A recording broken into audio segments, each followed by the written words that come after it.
For the first time in history, people and machinery are working together, realizing a dream.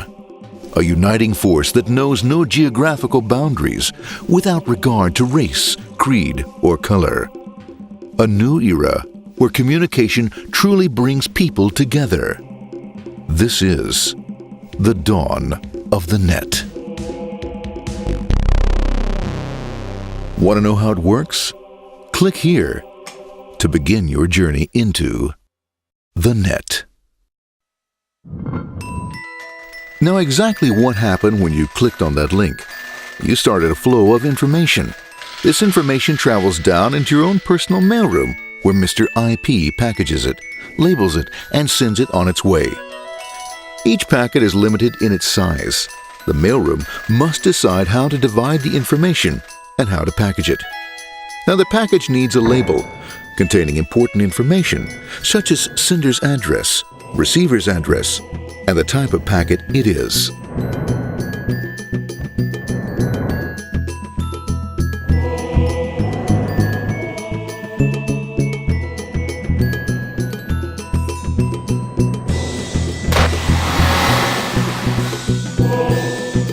Because this particular packet is going out onto the internet, it also gets an address for the proxy server, which has a special function, as we'll see later. The packet is now launched onto your local area network, or LAN. This network is used to connect all the local computers, routers, printers, etc. for information exchange within the physical walls of the building.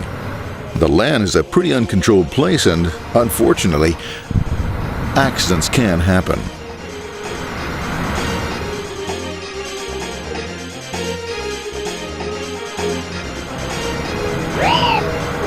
The highway of the LAN is packed with all types of information. These are IP packets, Novell packets, Apple Talk packets. They're going against traffic, as usual. The local router reads the address and, if necessary, lifts the packet onto another network. The router, a symbol of control in a seemingly disorganized world. Whoops, sorry about that. Let's go with this one here, this one here. This goes here, this one goes here. I don't like this one. Let's go with this one. Let's go here. A little bit left. Let's go with this one here. Another channel here. Let's put that one here. Let's put that one here. There he is, systematic, uncaring, methodical, conservative, and sometimes not quite up to speed. Sorry. But at least he is exact, for the most part. That's the one that was there. That one was there. That one was there. And this one was there. Oh, and that one was there. That was there. He's fine. He's still there. That was there. He was there. Oh, let's put that one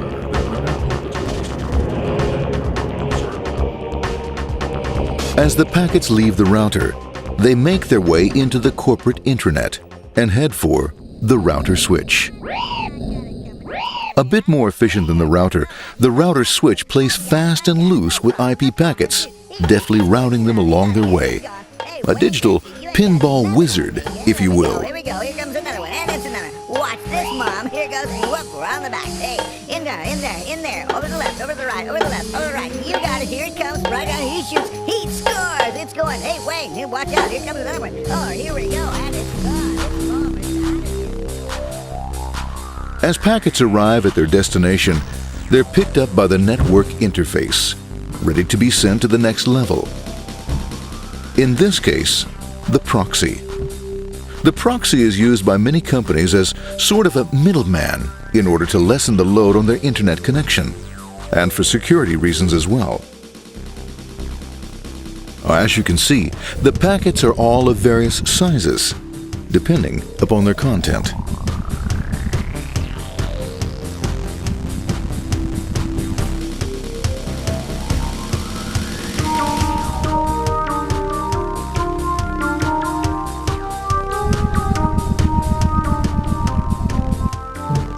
The proxy opens the packet and looks for the web address, or URL. Depending upon whether the address is acceptable, the packet is sent on to the internet.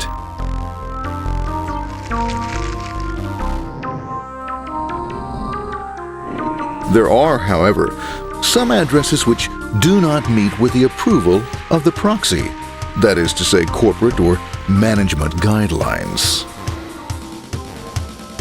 these are summarily dealt with. We'll have none of that. For those who make it, it's on the road again.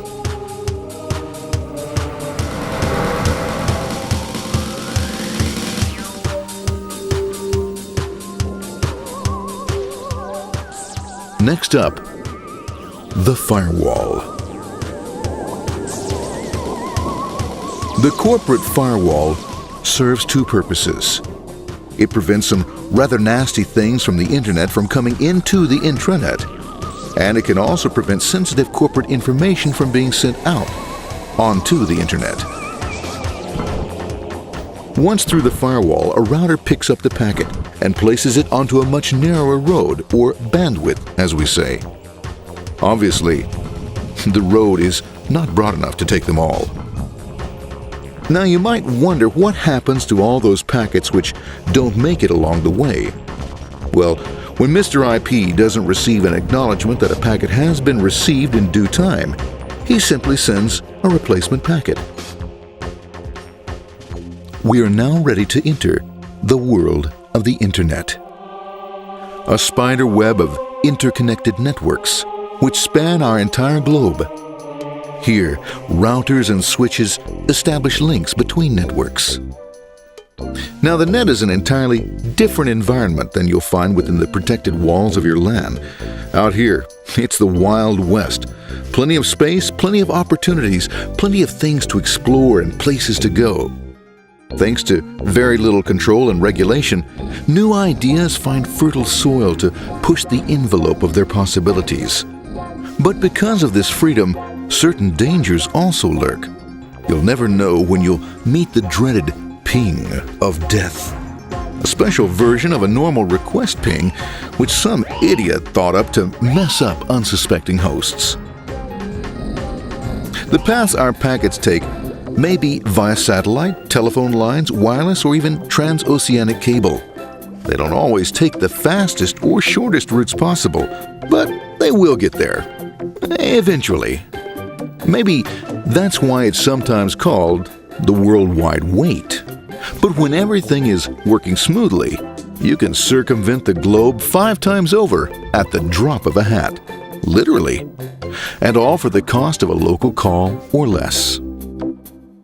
Near the end of our destination, we'll find another firewall. Depending upon your perspective as a data packet, the firewall could be a bastion of security or a dreaded adversary. It all depends on which side you're on and what your intentions are. The firewall is designed to let in only those packets that meet its criteria. This firewall is operating on ports 80 and 25. All attempts to enter through other ports are closed for business.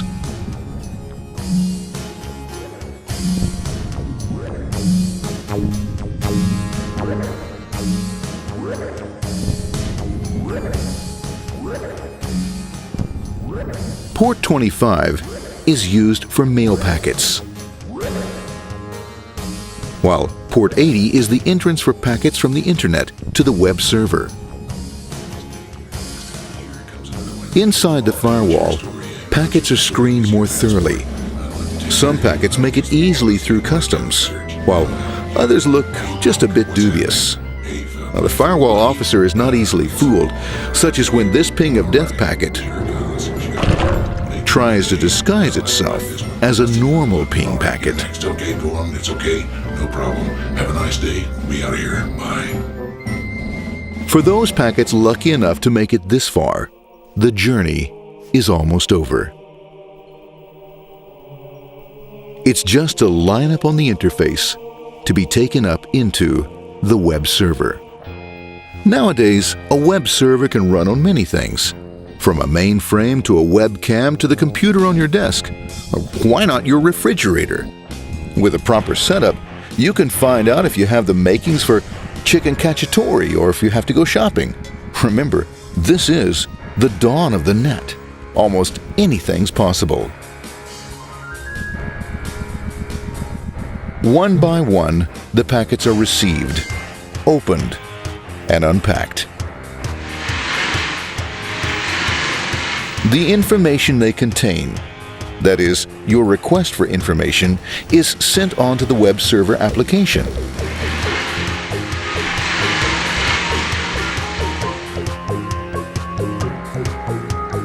The packet itself is recycled,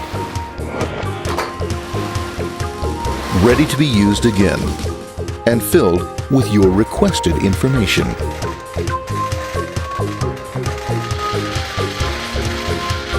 Addressed and sent out on its way back to you. Back past the firewall, routers, and on through to the internet. Back through your corporate firewall.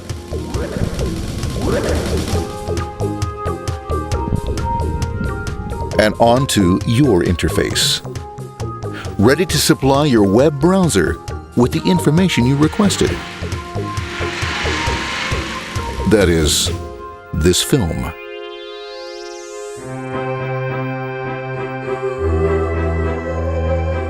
Pleased with their efforts and trusting in a better world, our trusty data packets ride off blissfully into the sunset of another day, knowing fully they have served their masters well.